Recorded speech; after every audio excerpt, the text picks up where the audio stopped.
स्वाध्याय इयत्ता 7वी विषय मराठी पाठ 8वा गचक अंधारी। प्रश्न पहिला, खालील वाक्ये वाचा। प्रत्येक घटनेमागील तुम्हाला जाणवलेली कारणे लिहा। सदा मडकी विकून येताना गाढवाच्या पाठीवर बसून येत असे।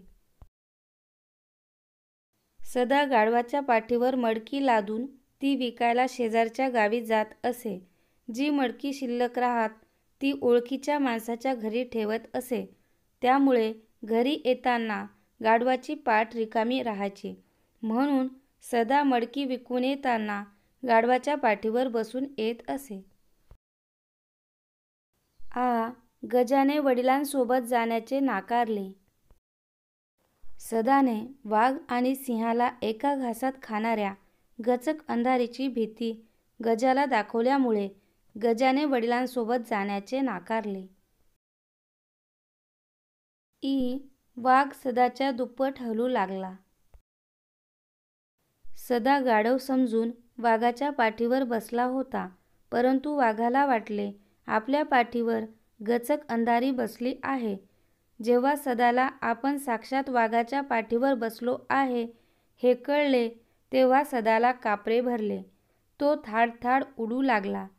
ही छेडछाड वाघाला जाणवल्यामुळे वाघ सदाच्या दुप्पट हलू लागला।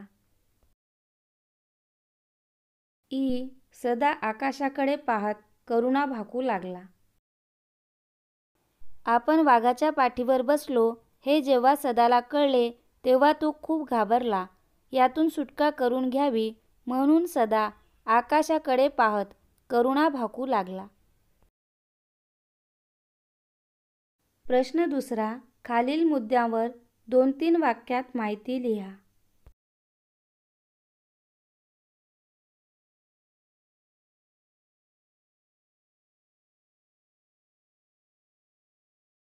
सदाचा व्यवसाय, सदाचा मुलगा गजानन, सदाची झालेली फजिती, सदाने स्वतःची केलेली सोडवणूक।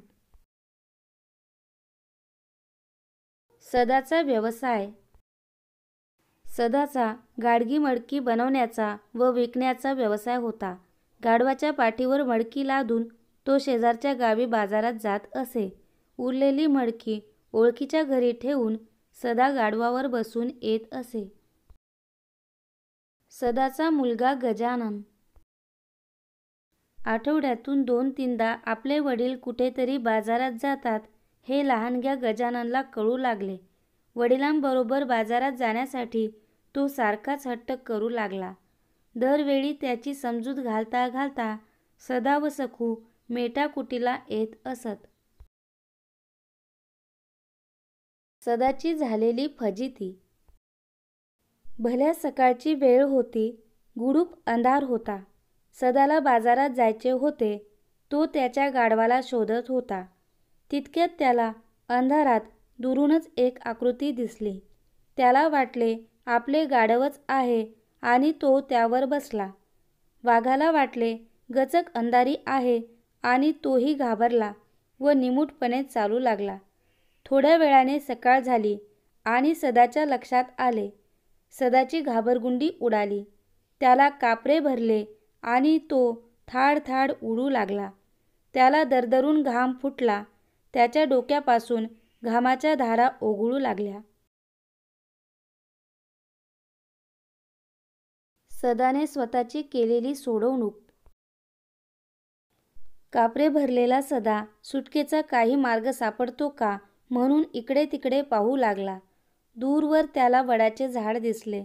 त्याच्या पारंब्या जमिनीपर्यंत आलेल्या होत्या आणि हा रस्ता वडाच्या झाडाखालून जात होता। वाघ जेव्हा झाडाखालून जाऊ लागला, तेव्हा सदाने विलक्षण चपळाई केली। लोंबणारी पालवी पकडत तो वाघाच्या पाठीवरून सटकला आणि सरसर वर गेला। प्रश्न तिसरा, कोण कोणास व का म्हणाले? कै भेव नोका दाखू मले वाघा फागाचा। असे गजानन आपले वडील सदा यांना म्हणाला. सदाला आपल्या मुलाला बाजारात न्यायचे नव्हते म्हणून तो गजाननला वाघाची भीती दाखवत होता. हे नाकारण्यासाठी गजानन आपल्या वडिलांना म्हणाला, या वक्ती जंगलात कधी ना ते गचक अंधारी भेटली तर म्हणू नको मले. असे सदा गजाननला म्हणाला. गजाननने बाजारात येण्याचा हट्ट धरला होता. सदाने त्याला कोल्हा, लांडगा व वाघाची भीती दाखवली पण गजानन ते जुमानत नव्हता. म्हणून सदाने त्याला गचक अंधारीची भीती दाखवण्यासाठी असे म्हटले. गचक अंधारी झटके देऊन राहिली. असे वाघ स्वतःच्या मनाशी म्हणाला. सदाला जेव्हा आपण साक्षात वाघाच्या पाठीवर बसलो आहोत हे कळले तेव्हा घाबरून तो थाडथाड उडू लागला. वाघाला वाटले की हे गचक अंधारीचे कृत्य असावे म्हणून वाघ स्वतःशी हे वाक्य म्हणाला.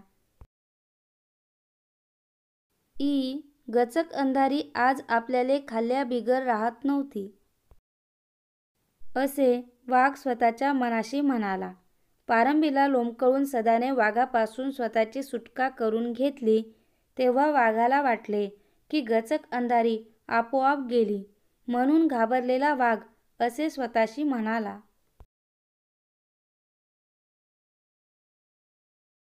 खेळू या शब्दांशी. एकाच अर्थाच्या अनेक वाक्प्रचारांचा संग्रह करा.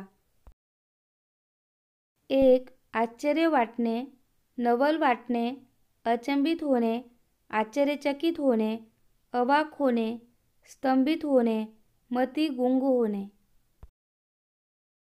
2. कष्ट करणे, जीवाचे रान करणे, घाम गाळणे, मेहनत करणे, धडपड करणे, कसून मेहनत करणे. 3. सुरुवात करणे, आरंभ करणे, श्रीगणेशा करणे, पाया घालणे, मुहूर्तमेढ रोवणे. आपल्या आजूबाजूच्या 4-5 कोसांच्या आतील गावांना, खेड्यांना मिळून पंचक्रोशी म्हणतात. याप्रमाणे खालील शब्दसमूहांबद्दल प्रत्येकी एक शब्द लिहा. ज्यास कोणी शत्रू नाही असा. अजातशत्रू. मोफत पाणी मिळण्याचे ठिकाण. पानपोई. धान्य साठवण्याची जागा. कोठार. दुसऱ्याच्या मनातले ओळखणारा. मनकवडा. डोंगर पोखरून आरपार केलेला रस्ता. बोगदा.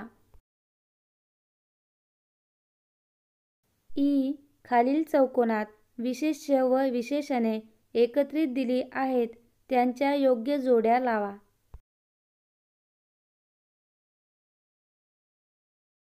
काळोख, विलक्षण, पारंबी, पाऊस, वादळी, लोंबणारी, चपळाई, किट्ट.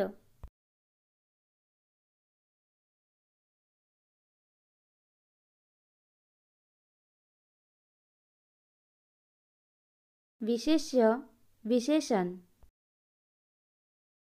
किट्ट काळोख, विलक्षण चपळाई, लोंबणारी पारंबी, वादळी पाऊस. कंसात दिलेल्या वाक्प्रचारांच्या रूपात योग्य बदल करून वाक्य पूर्ण करा. कंसात दिलेले वाक्प्रचार: मेटाकुटीला येणे, गिल्ला करणे, घाबरगुंडी उडणे, शंकेची पाल चुकचुकणे. पतंग पकडण्यासाठी धडपडणाऱ्या मुलांनी एकच गिल्ला केला. उघड्या भांड्यातील पाणी पाहून अबोलीच्या मनात शंकेची पाल चुकचुकली. लहान मुलांची मस्ती बघून आईचा जीव मेटाकुटीला आला.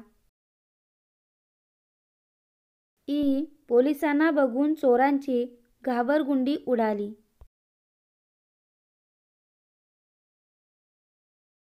विचार करा, सांगा. हा पाठ वाचताना तुम्ही खूप हसलात असे पाठातील विनोदी प्रसंग सांगा. गजानन बाजारात येऊ नये म्हणून सदा त्याला कोल्हा, लांडगा व वाघाची भीती दाखवत होता, पण गजानन भीत नव्हता. जेव्हा सदाने गजाननला गचक अंधारीची भीती दाखवली तेव्हा गजाननला खूप भीती वाटली व त्याने सदासोबत जाण्याची जिद्द सोडली. सदा आणि गजानन यांचे संवाद ऐकून वाघही घाबरतो. सदा गाढव समजून वाघाच्या पाठीवर बसतो आणि वाघ सदाला गचक अंधारी समजून घाबरून निमूटपणे चालू लागतो. गाढव समजून आपण वाघावर बसलो हे जेव्हा सदाच्या लक्षात येते तेव्हा सदा भीतीने थाडथाड उडू लागतो आणि वाघ मनातल्या मनात म्हणतो, गचक अंधारी झटके देऊन राहिली. गचक अंधारी हे पाठातील पात्र काल्पनिक आहे की खरे याबाबत तुमचे मत लिहा. माझ्या मते गचक अंधारी हे पाठातील पात्र काल्पनिक आहे.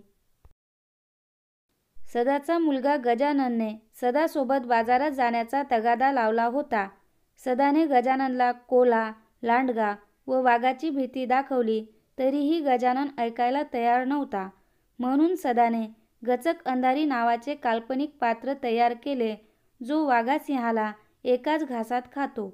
खरे तर हे पात्र खरे असते तर सदा स्वतः पण गचक अंधारीला भिला असता. पाठाच्या दृष्टीने गचक अंधारी या पात्राचे महत्त्व स्पष्ट करा. गचक अंधारी या पात्रामुळे पाठ विनोदी होण्यास खूप मदत झाली. गचक अंधारी काल्पनिक पात्र आहे, परंतु कथेतील गजानन व वाघाला हे खरे वाटते. त्यामुळे विनोदी प्रसंग निर्माण होतात. गचक अंधारीमुळे पाठात पुढे काय घडेल हे जाणून घेण्याची उत्सुकता निर्माण होते. वाचकाची उत्सुकता वाढते व घडलेल्या प्रसंगाने खळाळून हसू येते. म्हणून या पाठात गचक अंधारी हे पात्र महत्त्वाचे ठरते. आपण समजून घेऊया. खालील परिच्छेद वाचा, त्यातील शब्दयोगी अव्यये अधोरेखित करा. आमच्या शाळेसमोर वडाचे झाड आहे. झाडाभोवती भक्कम पार बांधला आहे. त्या पारावर बसून आम्ही डबा खातो. झाडाखाली खेळतो. शाळेची घंटा होईपर्यंत झाडाजवळ मुलांची गर्दी असते. हे वडाचे झाड शाळेच्या पहिल्या दिवसापासून मला एखाद्या मित्राप्रमाणे वाटते. परिच्छेदात आलेली शब्दयोगी अव्यये अधोरेखित करू. समोर, भोवती, वर, खाली, पर्यंत, जवळ, पासून, प्रमाणे. भाषेची गंमत. भाषेचा वापर करत असताना व लिहिताना आपण नैसर्गिकरित्या थांबतो. आपण आजूबाजूला वावरत असताना, प्रवास करत असताना अनेक पाट्या वाचतो. त्यावर काही सूचना दिलेल्या असतात.